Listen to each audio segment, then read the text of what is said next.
Hello, welcome to Two Dumb Questions. I'm Leonard Chan. And I'm Hoodo Likes Being. And this is the podcast where a culturally illiterate Gen Xer, that's me, asks a question about pop culture stuff that nobody needs to know.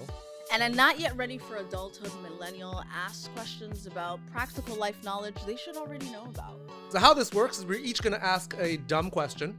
And the other person will have exactly 10 minutes to essentially give that person a crash course on the topic. Whilst getting interrupted with more dumb questions. On brand. On brand. So today, are you hearing that? Yeah. Okay. Yeah. Yes. So. It's gonna all day. That's gonna happen. Okay. Yeah. So, the white people want to fly planes today. Yeah, Listeners, just letting you know. It's one of the things when you own a home in the flight path of the U.S. military, apparently. Yes. So there you go. But yeah, so that is one of our topics today. Actually, that's the theme of the day is homeownership, houses, housewives, property, honey. Yes, but yeah, that's our day today. So what do you want to start with? Well, since we are in Leonard's home right now, let's talk about homeownership. All right, what do you want to know about homeownership? What do you know? What do you know about homeownership, first of all? Oh, yeah, let's do that. Yeah. Redlining is bad. Sure. Okay, it's been terrible to black people. Okay. That's how we're starting. All right. Sorry, that's how we're starting. Yeah. I like it. What do you know about homeownership? It's racist. There you go. Exactly. Yes. Yeah. Okay. Banks have been denying black and brown people loans. I'm passionate about that. Okay. Sure, yeah. The appearance of a home, very important. Okay. The value of it determines the value of the home. I didn't know that. That's really important. You can't just let a home go. Like your body. You can let your body go. Can you? You can't let your home go. Yeah. Well, you know, yeah, as a comedian, if you let your body go, it's a lot funnier. Oh, this is true. Yes. Yeah. Tragedy is great for comedy. Cul-de-sacs are kind of like an isolated, loopy part of the street. Yeah. I didn't know it's called. It's a sack. Yeah. So we live on one rent. We're in a cul-de-sac. We're in a cul-de-sac right now. You know, by the way, feng shui says that living at the end of a cul-de-sac is perfect because that's where all the money goes, into the bottom of the sack. Oh, I love that. Yeah. Do you feel like that's applicable? I'm a comedian, so. Okay. Well, there you go. Interest rates. I don't really understand interest rates for homes, but I know they're determined by the Bank of Canada. Sure. And it's called the Treasury in America. That's really all. Federal Reserve. I'm just saying things. Home insurance. Dow? S&P? Yeah. Home insurance is important for flooding, robberies, things like that. I think the most devastating thing about owning a home is that if some shit breaks, you have to fix it. Yeah. Yes. There's no landlord. That really is terrifying. Yeah. I am the lord of this land. Yeah, and so... And I'm responsible for all the costs. Neighborhood watch groups, I know about that. Yeah. Okay, are you part of a neighborhood? Well, you'll talk about it more on your thing. And then based on what I've seen in the media, homeowners are stressed out. And a lot of them have kids. And sometimes they're having great affairs, really... they're cheating on their spouses. It sounded like so much like Donald Trump. They have great affairs, the greatest affairs. These affairs are so great. They're so great, these affairs. Yes. You got to really commit to you got to really get into the accordion effect for some reason. The greatest affairs. And the tone, it's really good what he's doing. But we can't talk about it because $130,000 it cost me every time. I really feel like he is the greatest comedian of all time. He is so funny. He's objectively really hilarious. Yeah, it's really sad that he wants to be president. He should be on Netflix. Honestly, okay, this has nothing to do with anything, but we're talking a bit about reality TV. I think the most amazing show would be have you seen Jury Duty? No. Okay, but the Truman Show. Yeah. Imagine, okay. You just tell Trump he's the president, and then everybody around him is a paid actor. He doesn't know. He thinks he's actually the president. Oh. And we just watch what he does without fear for our lives. Oh, I love that. Isn't that great? And it will be the most watched show in the history of the planet. No question. We got a Truman Show. He'll get the biggest, we'll Truman Show him. We'll just, we'll make up stuff and then see how he reacts. Would that be qualified as elder abuse, though? He's going to get the biggest crowds. That's all he wants. Like, he's going to have the highest ratings in the history of ever with this show. He won't know that he's getting it. He actually thinks he's president. But part of him will feel... But Melania's going to leave him. She's not sticking around. Just pay her enough. She'll stick around. Wow. There you have it. Leonard thinks that Melania can be bought. Oh. Melania stands. Sorry. Okay. Anyways, that was a great tangent, but yes, that's all I know about home ownership. Okay, so what's your my dumb question? Is what advice do you wish you would have gotten prior to buying a home? Okay. Okay. Well, we're gonna set a timer, and my 10 minutes starts now. Well, the first thing is I maybe wouldn't have bought a home on a flight path. That would have been a good idea. Yes. That being said, it's actually really fun. When we're not recording a podcast, it's great to like be outside and play basketball in my cul-de-sac and have F-18 to fly over my head.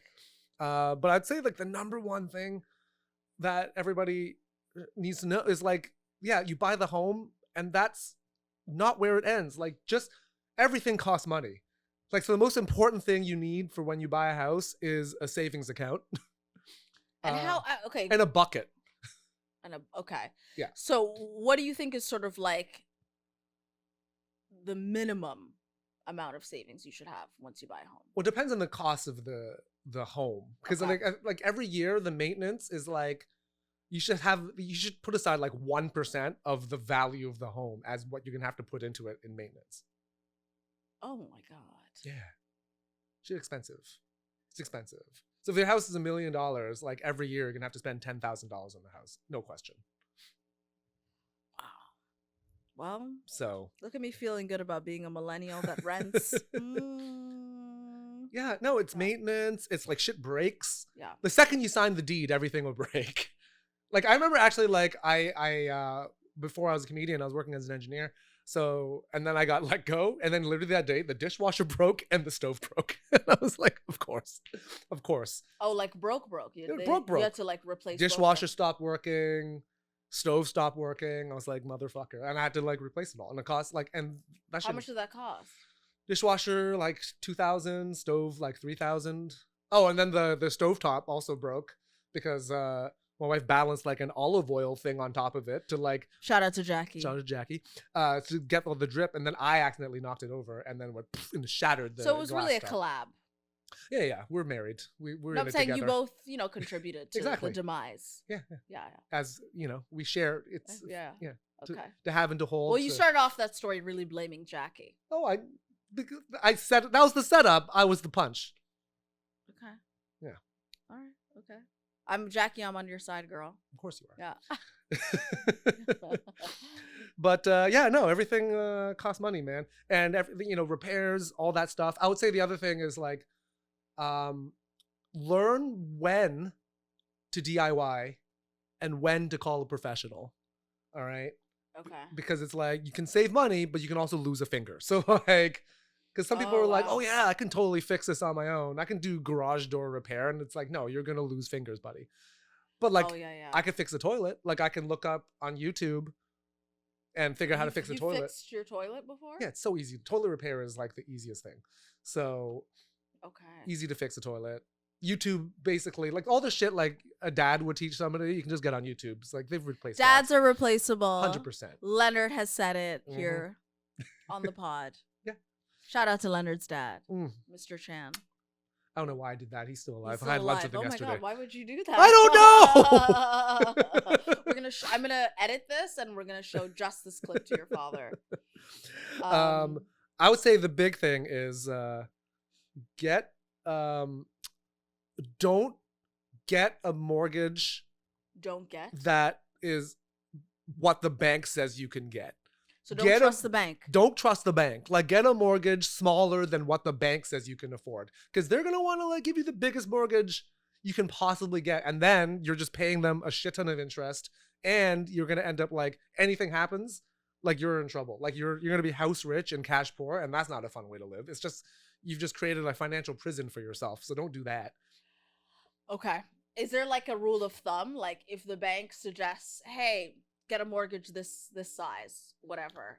Should you just be like, okay, I'm gonna get something that's 30% smaller? I don't think there's a rule of thumb. I think you have to look at like, it's very specific. It's case specific. Like look at what your finances are. Like how much do you make? How much as a household? What are your expenditures? Right? Like look at like how much you make per month versus like if at the size of the mortgage, how much outlay I'm gonna have to make to like pay for this mortgage. Because really that's all home ownership is. You don't own the house. The bank owns the house and they're nice enough to let you keep your shit in it for a while. As long as you keep making payments. The bank is the landlord. Yeah, basically. But they're not fixing shit. That's right. Oh, bitch. Yeah. They own a percentage of the house until you pay it all off. Wow. So, if you don't mind me asking, have you paid off I have, yeah. Oh, that's great. So you own it. Yeah, I own That's great. Okay, great. Yeah. Sorry, Scotiabank. Who was the bank? It's TD. Sorry, TD. Yeah. But that's yeah. probably a sad day for the bank, though, when someone pays off. When they get all their money back? Well, because they love the interest. Oh, they're for making sure. so much money they're not making any money off the interest anymore. No, but they've made it. Once it's paid off, they've made the money. Okay, I got you. Yeah. Okay. So basically, like I would look in, like definitely like look into like how much, especially these days. Like I see on like Reddit all the time. There's these like posts like, oh, I make this much and I want to move into a house that's going to cost this much. Is this a good idea? And most people are like, no. Yeah. You've left behind $500 to eat for the rest of the month. Yeah. You're gonna date anybody? There that goes. Like, wow. Okay, Leonard. Acknowledging that dating costs money. It does. Okay, sorry, keep going. Although you can just hang out in their house, I guess. Yeah. So definitely like watch out for how much things are gonna cost. Like don't max out, right? Like so get something affordable and you'll thank yourself for it later. I didn't yawn because it was boring. I yawned because I'm actually tired. I would say this also. It's like you don't have to do all the things right away. Okay. Right. So like, what are some of the things? Okay. So the only two things I would say you gotta do before you move in: paint and floors. Because it's so much easier to like paint rooms and like fix your floors before all the furniture's in. Okay. But like when you get in, don't be like, oh, I want to do this project and that project. I want to like fix this appliance, replace this, do this, whatever. Like live in the house for a while. Okay. Like and what's a while? A year or two? Yeah, like a few months until like you kind of learn the house. It's a marathon, right? It's not a sprint, right? Figure out what's going on. Figure out the noises of the house. Is this a normal noise or is this a noise that I'm gonna have to investigate? Okay. That sort of thing, right? A normal noise? Yeah, houses make noises. Like what? What? Yeah, like, your HVAC system's going to like do funny things. All like, like certain houses you live in are haunted. You see, is this the regular ghost? Haunted? Is this a regular ghost? No, this house is, I had I had an exorcism before we moved in. Okay. Yeah, you always have to have an exorcism before you move in, Hoodo. Okay. All right. Okay, I believe you. Yeah, I know you do. Yeah. One day Hodo's gonna like buy a house and ask like the realtor if they know any good exorcists, and they'll be like, "This is why they redline." Wow. Cancel Leonard. Canceled. Cancel Leonard, honey. Yeah. Now I'm the ghost that haunts the place. Yeah. But live in the place for a while, man. Like just okay. Stuff you like dislike at the beginning, it might drop in priority, and then stuff you'll figure it out, and then start doing things slowly. Like don't fill in the place with like. You have 2 minutes. I know. Yeah, don't cheap out on important things, because you'll just be more expensive later. Like get like a furnace. get a good furnace. Right, spend the extra like 1,000 or 2,000, whatever. Okay. Get a good furnace. Okay. Get good dishwashers. Get good tools. Stuff like that. But you don't have to buy everything right away. Like buy it as necessary, right? Like there's things you need for sure right away. You need like a bucket, like I said, because anytime you're like, oh fuck, I need a bucket, you need a bucket. Oh, you meant a literal bucket. Yeah, like earlier. a 5. I thought it was a metaphorical bucket. No, an actual 5-gallon bucket. Because like honestly, when you need it and you don't have it, oh shit, like that's a problem. What is a large bucket like that for? Water dripping from anywhere. Oh wow, okay. Like just anything where you need like to collect water, right? And also that's another thing. Like learn again when you're saying learn where all the shit in the house is. Learn where the water shut off is. Like, don't be scrambling, going, where the hell how do I turn off the main water line to this house? I thought the realtor would fucking tell you that. The realtor doesn't know. The realtor won't tell you that. What the fuck does the realtor do? Sell you the house. Yeah, but aren't they going to say, hey, by the way, here are some things you should know about the home that you're about to fucking purchase? No, that's what an inspector is for. Like, the realtor just shows you to the house and you look around, whatever. So the inspector is really the person. Yeah, you get an inspection, right? And they'll tell you all the things that are wrong with the house. So you can decide, is this something I want to put up with? That being said, for this house, we didn't get the inspection because the market was... No. The market was like so tight and crazy at the time. It was like, we have to put an offer immediately or we don't get the house. We didn't put in the inspection. We found that there was asbestos in the house. Oh, yeah, you did tell me that. That's really scary. Yeah, we got rid of it. Were you exposed to it? No, we got rid of it before we moved in. Oh, okay. Yeah. Wait, how did you find out about the asbestos? We got an inspection after we bought the place. And then they found asbestos and we're like, all right, well, so we'll spend the $1,000 and there we go. That's how it ends. Oh, shit, that's a new beep. That was really aggressive. I didn't like that. Incredibly aggressive beep. You hated the beep too, listeners, viewers. Get in the comments. Yeah. That's it. That's 10 minutes of things I wish I knew before. Was there any honorable mentions? Because we always run out of time. We always do. Yeah. Save it for the next one. I mean, like, don't ignore stuff. I think that's also key. Like, if you see an ant.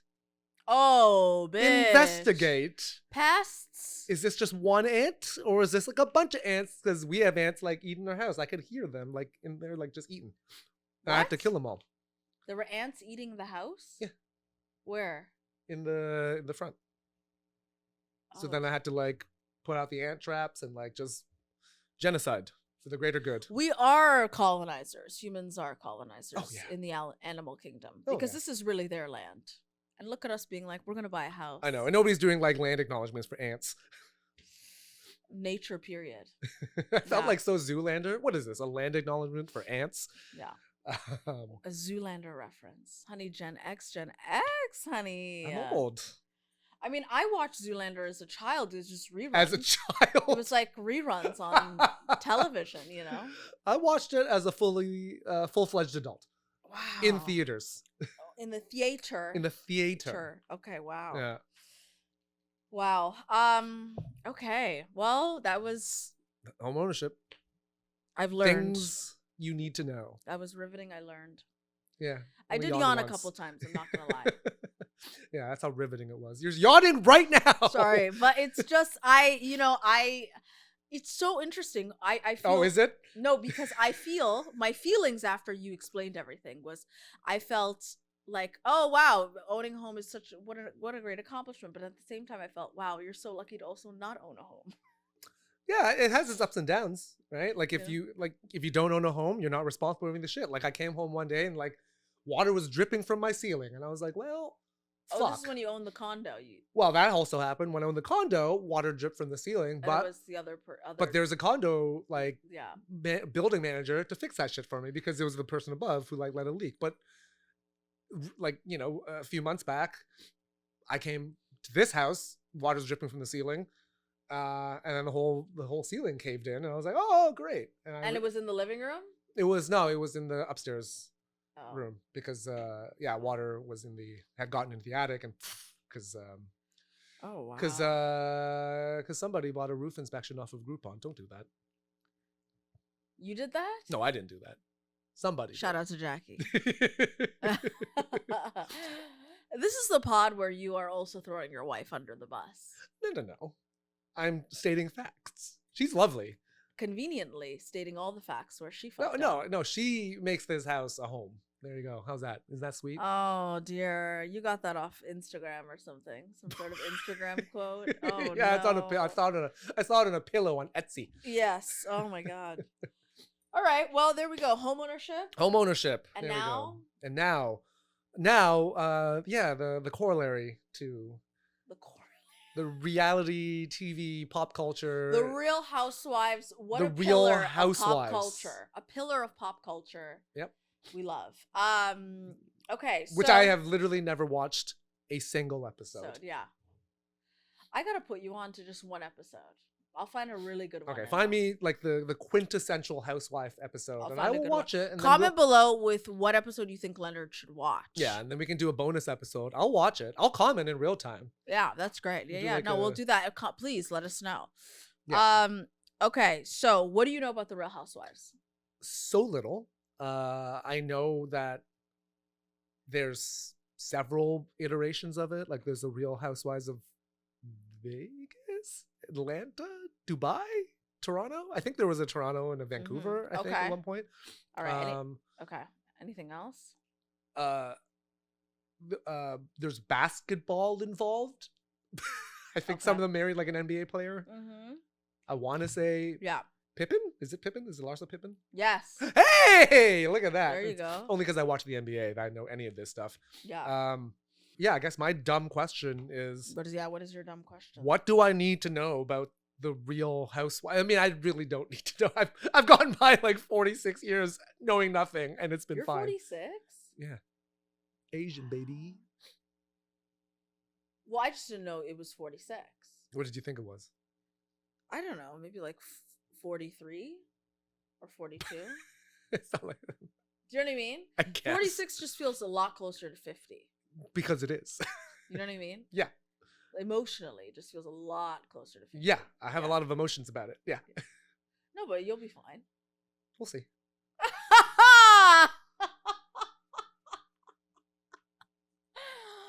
Why, Leonard? You're healthy and you're Asian. You're fine. I'm fine. Your genes have set you up to succeed. Okay. Well. Tell me. Musings on Leonard's feelings around aging. Let's aside. Aside. Okay, just age me more by telling me everything I need to know. Real Housewives 101. About the Real Housewives. Okay. Go. Okay. So, it's been around for a long time. The first... As long as I've been around. 46 years. The first iteration of it aired March 2006, and it was the Real Housewives of Orange County. Okay. They're in their 18th season right now. So it's been a hot minute. Essentially, it follows the lives of rich women, and the show is really about... some of them lose their money, for being honest. Hey. And the show is really about conflict and resolution. And it's really striking a good balance between the two. Yeah. If there's too much conflict, the show can die. Sure. So an example, which if we have time later, I'll talk about the Real Housewives of New Jersey. That's a show, I think in its 14th season, 13th or 14th season, that has tanked. Like, it's doing well in terms of ratings, but the conflict got so toxic and so bad that they have to recast now. It's like America. Yeah, the divide is so big. We just have to start over. Okay, so the way the show is set up is obviously they film the women, living their lives. But then they also cut to confessionals. You know this about every reality TV show. Excuse me, but confessionals are critical to stoking the flames of chaos, conflict, and confusion. Because someone will be filming a scene and they'll say, so-and-so maybe did this or whatever. And someone else, and they'll say something like, oh, I really think your shirt looks great. And then in the confessional, be like, Leonard looked like shit, What's honey. the bitchiest confessional that you've seen that you're like, oh my God, see you next Tuesday? I think the best thing is just when someone says, hey, here's the secret. Like, don't tell anyone this. And in their confessional, they're like, bitch, I'm going to tell. I'm going to tell on you. Because that creates so much conflict later on. Sure. Yeah, it really is the lifeblood. It's the lifeblood of the show. Anyways, the theme songs are really kind of the theme, the opening theme is very critical. It sets the tone for each episode. So what is the opening theme? So it consists of instrumentals, and then each housewife strikes a pose and then says a tagline that's funny, shady, catchy. I was gonna be like, sing it for me. No. And then each season ends with a reunion where all the grievances are hashed out. And depending on how chaotic the season was, it'll be like a 3-part reunion. Okay. Because it's just they have so much to hash out. What are some of the catchphrases? What's the best one? I don't think we have time for catchphrases. Just one. I can't remember because I have so many other things I really want to talk to you about. Okay, there's like a lot of insane shit that I have to talk to you about. Okay. And each season they need to be taking a trip. Okay, we need to see them in. So they've gone to the Philippines, Amsterdam, Italy. We need to see them fighting in different time zones. Okay, we need to see. And I think it's great because it's a beautiful mix of like jet lag, alcohol, and then just people that are insufferable. I like how you said it's beautiful. It is beautiful. It's great for television. It's beautiful. I love They're it. insufferable. Yeah, but they will have touching moments. Okay. That's another thing. You know what I mean?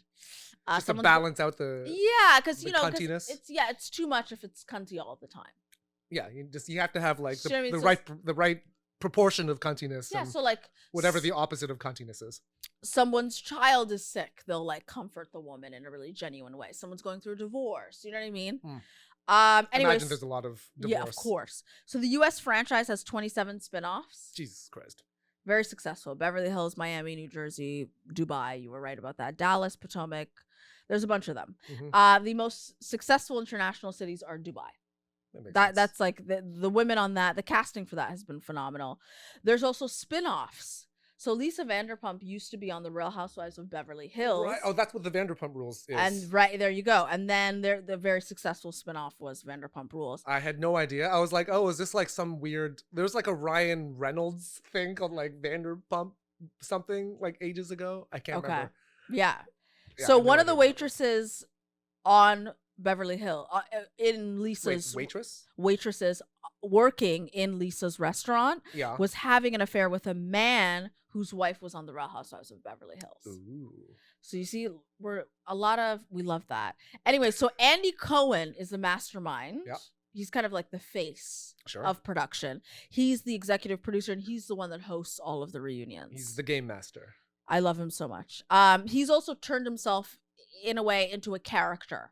He hosts a late night show called Watch What Happens Live. Okay. And then that kind of becomes a storyline for the reunions because he'll have women from the show. They're called Bravo Celebrities because the network is called Bravo.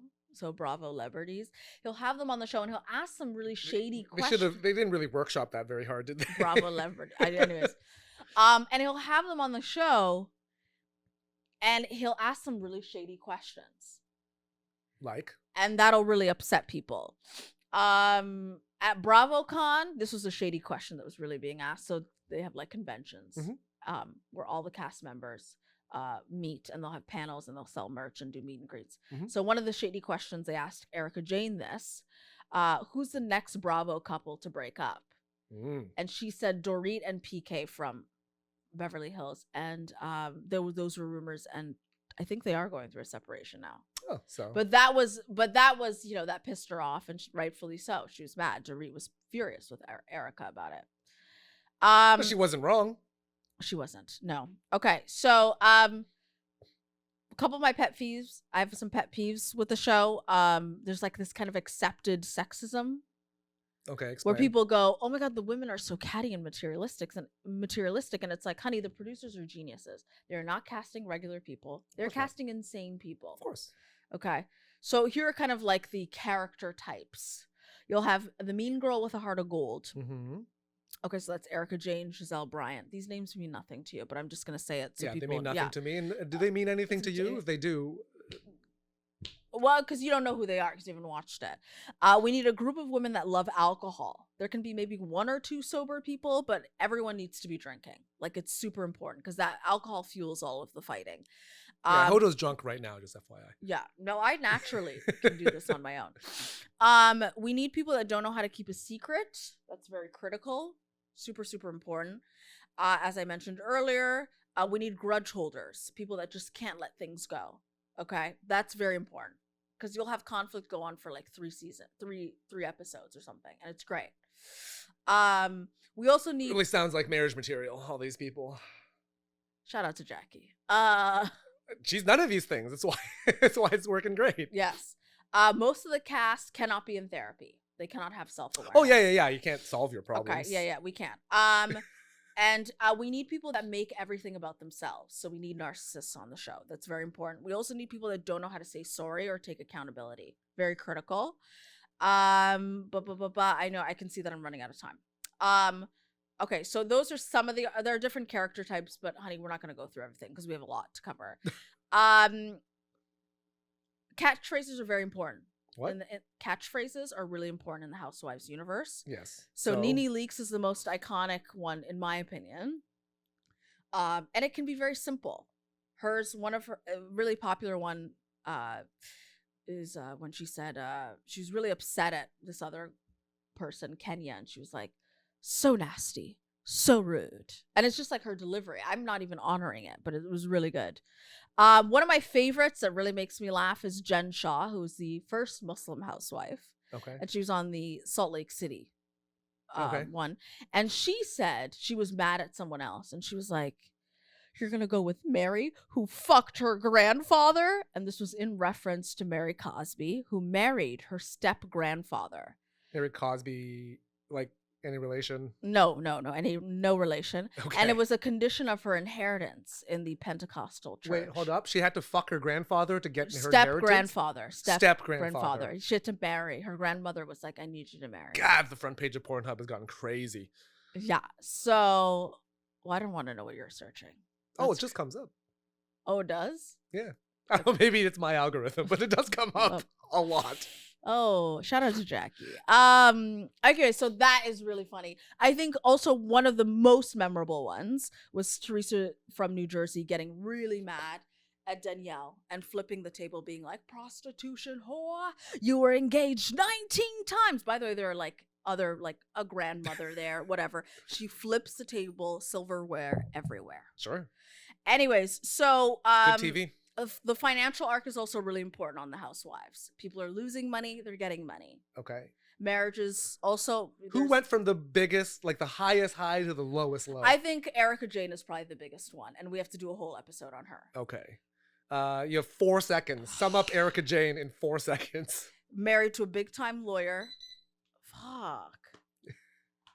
Oh. There you go. Oh my God, there's like so much. Well, we're gonna do. You know what we'll do? We'll do an episode on just the scandals, because I've given you sort of like the skeleton of the world. Yeah. But we got to do a whole thing on just the scandals. Something for me to look forward to.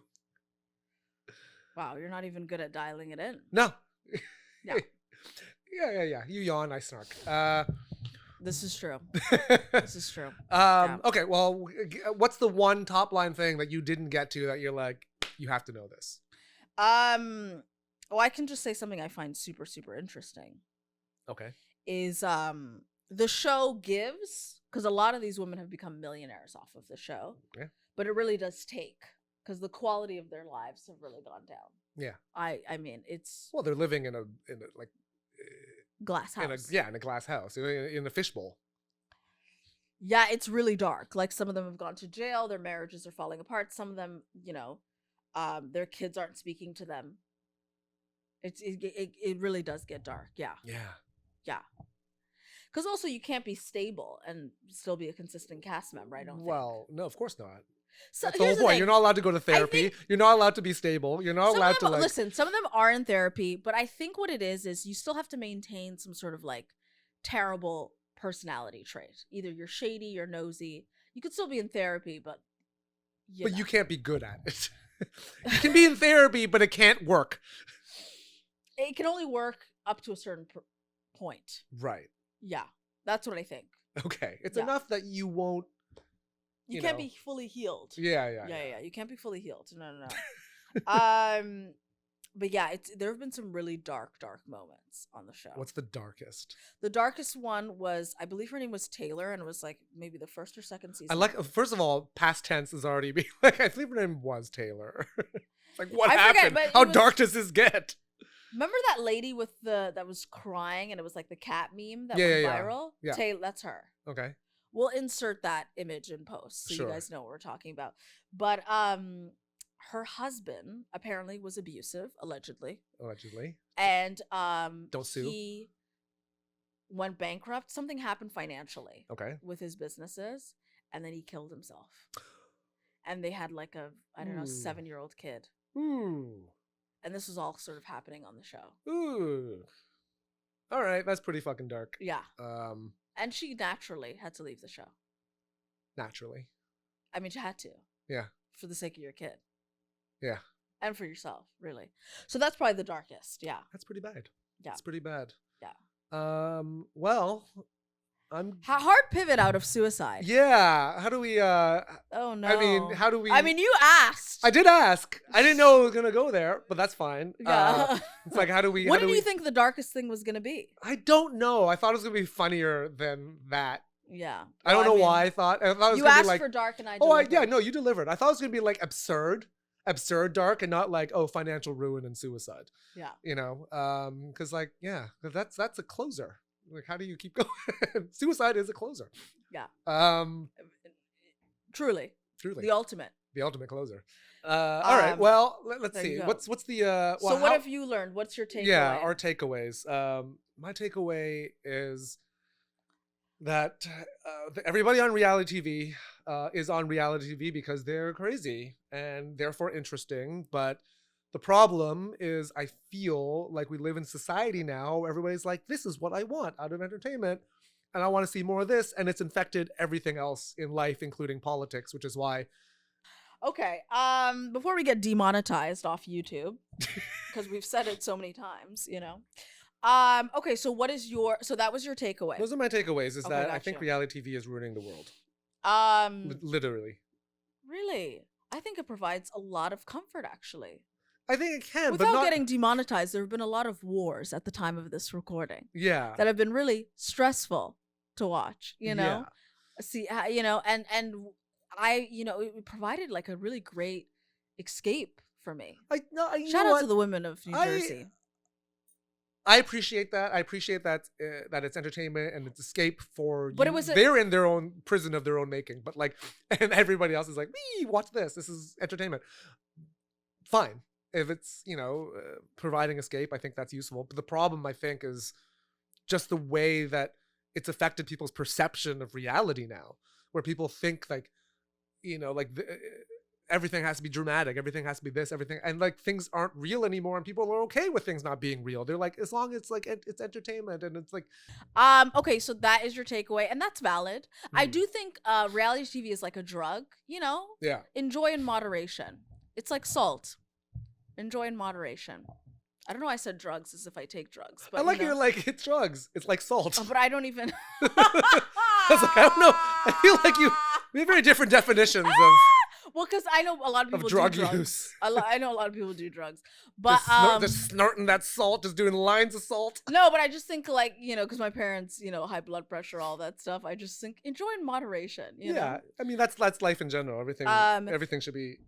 But I hear what you're saying. Yeah, that is true. We do have a reality TV president. Yes.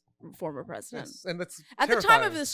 the time of this recording, he is not president. He is not president. We don't know. He might be, but he is. We don't know. Reality TV, like everything's drama. Like, oh, we have to go into a cemetery. That's drama. Like, you know, like everything is about ratings. Everything's about crowd size, and he's views, not ratings, Leonard. It's views now.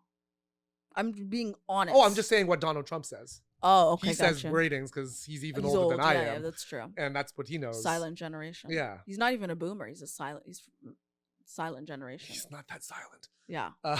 Yeah. But yeah, man. Okay, so that was your takeaway. My takeaway from homeownership is it's expensive. Yes. And bitch, you got to be a multi-millionaire in this market if you want to buy a home. In this market, yeah, we're in Toronto, so yes. But, you know, go to Wabash, Iowa Indiana. or something, small town Iowa, and you can probably afford something. Yeah, but I also want to live. I don't. No offense, Iowa, but I don't know how the Black Muslims are thriving there. It seems, you know. But I do feel like quality of life is probably better in a small town. Yeah, that's funny. Like it's. But I don't want to live in New York now, right? Oh, quality of life there is, you know, it's fun. But you know, it's Do you feel like it's if you can make it there, you can make it anywhere? Because I feel like if you can make it in small town Iowa, you can make it anywhere.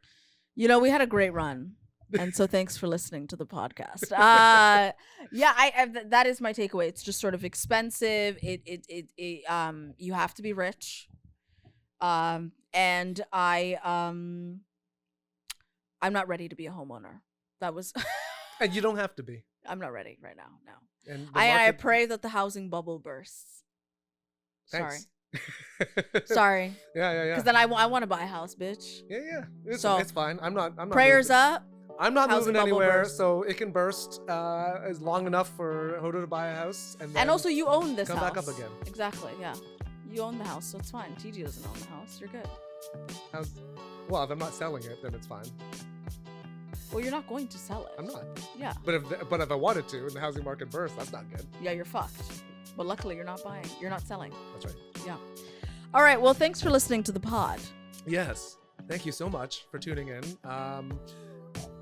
If you have anything else you would like us to discuss, please drop it in the comments. I don't know what I'm doing with my hands right now, but this is what's happening. Yeah. And, Like, comment, share. Provide us with feedback.